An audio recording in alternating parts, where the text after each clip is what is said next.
En sortant de la faculté avec les autres, on a pu entamer un débat sur là où l'apôtre Paul dit que la femme ne peut pas s'enlever, enseigner, prêcher. Je voulais avoir les éclaircissements sur pourquoi.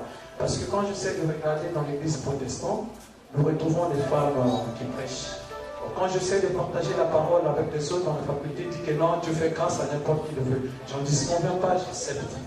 Est-ce que tu es vraiment, est-ce que c'est possible la femme qui prêche? Quand on essaie de discuter, lui me dit entre Jésus et l'apôtre Paul, qui est plus puissant? Moi je dis, je ne disconviens pas. Ne me dis pas que ce que l'apôtre Paul a parlé est hors.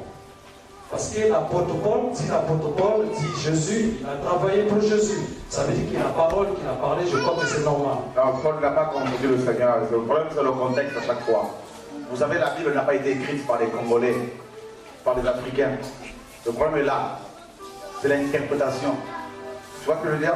C'est l'interprétation. Regarde. Il est dit que si ton œil gauche est une occasion de chute, qu'est-ce qu'il faut faire? Je ne vais pas l'arracher physiquement maintenant. Tu auras des problèmes, n'est-ce pas? Ce qu'il faut comprendre, c'est qu'il y a ce qu'on appelle l'interprétation littérale et l'interprétation allégorique. D'accord? Et il y a des passages qu'il faut interpréter de manière allégorique. Il y a des passages qu'il faut interpréter de manière en tenant compte du contexte historique, culturel, n'est-ce pas? Du contexte géographique. Tout ça, là, c'est important. Parce que derrière ces livres-là, il y a des peuples.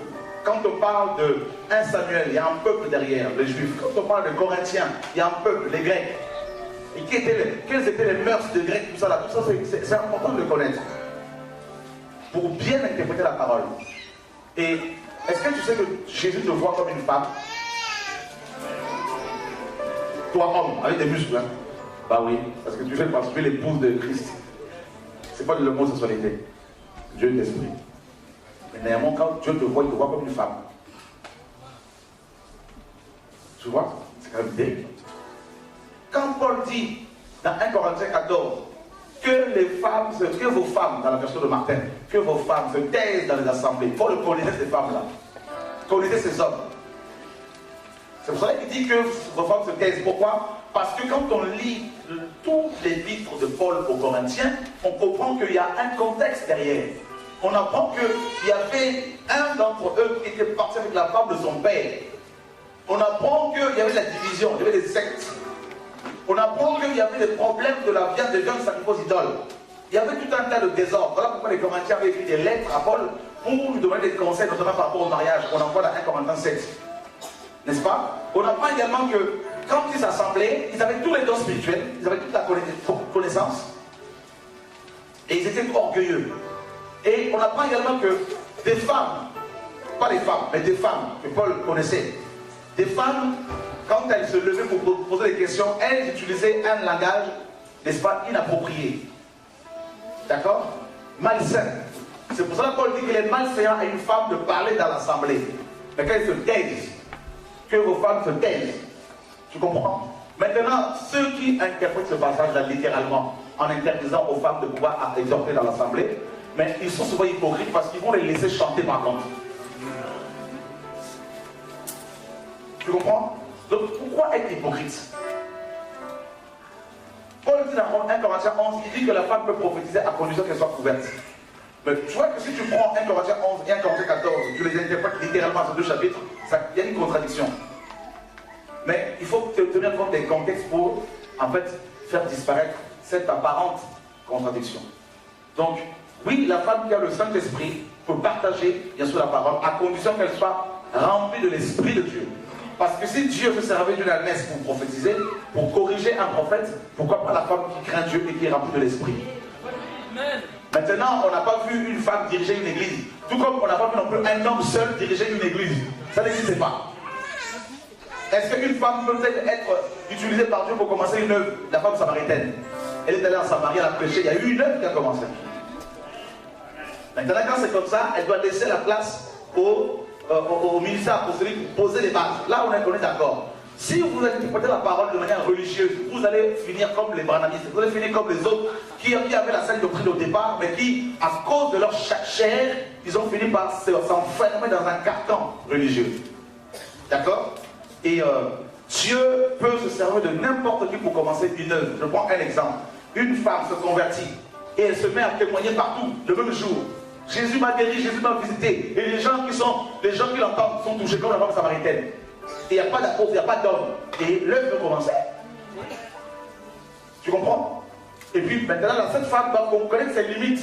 Et au temps de Dieu, elle doit chercher, prier Dieu pour confier cette œuvre au ministère apostolique pour mettre des bases. Et une fois que les apôtres ont mis des bases, ils doivent se retirer pour que les églises élisent les anciens pour pouvoir travailler avec.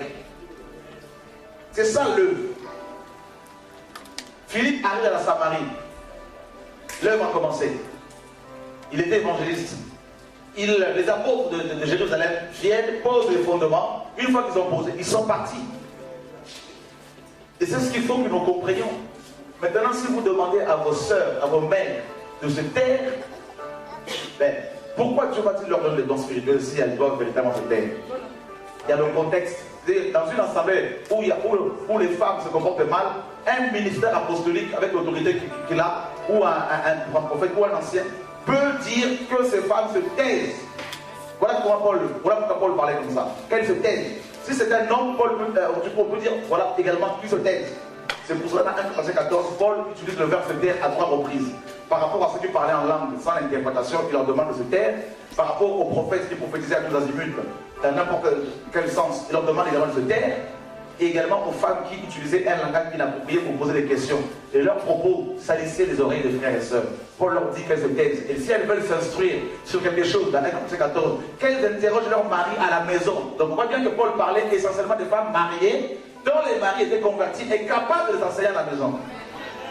C'est pour cela que la sainte doctrine, c'est quoi? C'est d'interpréter la parole correctement. On voit dans Romains 16 un couple d'apôtres, l'homme et la femme, Junior qui est dans le cus. Une femme qui est appelée à un ministère de la parole doit être accompagnée par son mari qui est son chef, son autorité. Parce qu'elle peut facilement déborder comme elle. Ça, on est d'accord. Mais aller diriger une église comme maman et papa, ça, nous dénonçons ça. Parce que les églises bibliques, il y a des églises bibliques où il n'y avait même pas de dirigeant. C'était l'esprit qui dirigeait. Comme dans Acte 14. D'accord? Voilà.